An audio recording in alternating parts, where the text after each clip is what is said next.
যোগাযোগ করতে পেরেছি প্রাক্তন এডিজি রাজ্য পুলিশ নজরুল ইসলাম। নজরুলবাবু, যেটা জানতে চাইবো যে গত 6 মাস ধরে যে টানাপোড়েন চলছিল, অবশেষে ডেডলাইন শেষের আগেই ইআরও এবং এইআরও সহ 5 জনের বিরুদ্ধে এফআইআর দায়ের করলো রাজ্য সরকার। দেখুন, আইন অনুসারে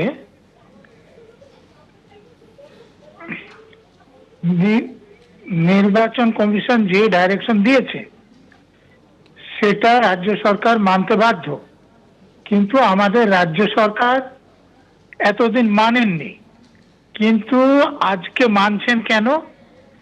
এর আগেও ডেডলাইন দেওয়া হয়েছিল, এর আগের যিনি চিফ সেক্রেটারি ছিলেন তাকেও দিল্লিতে ডাকানো হয়েছিল, কিন্তু তিনি আসার পর এরকম ডেডলাইনের পরও সেটা করা হয়নি।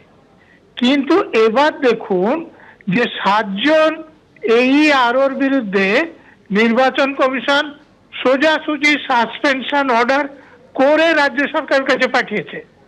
তো রাজ্য সরকার এটা বুঝতে পেরেছে যে তারা যদি আজকে পর্যন্ত না করে তাহলে কাল বা পরশুদিন নির্বাচন কমিশন যখন এফআইআর করে পাঠাবে রাজ্য সরকারের মুখটা আরো ভালোভাবে পুড়বে।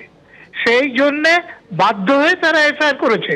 দেখুন, আপনারা যেটা দেখাচ্ছেন যে মুখ্যমন্ত্রী এর পরও বলছেন যে আমরা সেই সব অফিসারদের পাশে থাকবো।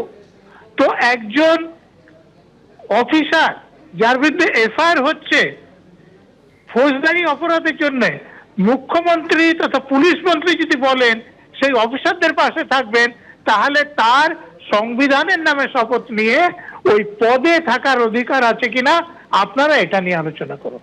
বলুন। ধন্যবাদ আপনাকে। ইআরও সহ 5 জনের বিরুদ্ধে অবশেষে রাজ্যের তরফে এফআইআর করা হয়েছে। ডেডলাইন ছিল বিকেল 5টা পর্যন্ত, কিন্তু সেই 5টার আগেই এই এফআইআর করা হয়েছে। অর্থাৎ 6 মাস আগে যে নির্দেশটা কার্যকর করতে বলেছিল নির্বাচন কমিশন, সেই এফআইআরটা হলো, কিন্তু 6 মাস সময় লেগে গেল সেই এফআইআর করতে। আজ দুপুরে এই 4 জনের বিরুদ্ধে এফআইআর করা হয়েছে। তাদের সঙ্গে একজন ডেটা এন্ট্রি অপারেটর রয়েছেন, অর্থাৎ 2 জন ইআরও, 2 জন এইআরও, 1 জন ডেটা এন্ট্রি অপারেটর, 5 জনের বিরুদ্ধে এফআইআর।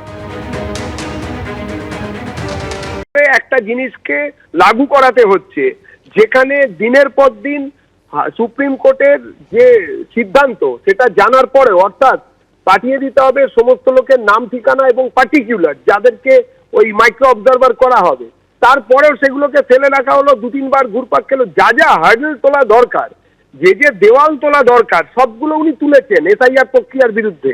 এবারে যখন আর পেরে উঠছেন না, তখন অন্যরকম বলার চেষ্টা করছেন, মানুষের কাছে গিয়ে কাঁদুনি গাইছেন।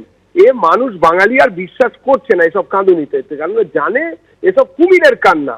যেই নির্বাচন কমিশন একটু আলগা দেবেন, সঙ্গে সঙ্গে গণতন্ত্র আবার বাজেয়াপ্ত করার চেষ্টা করবেন।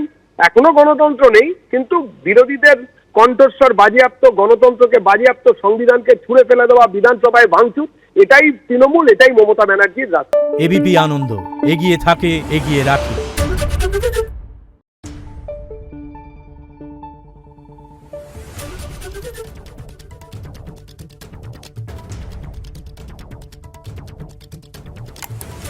Thank you.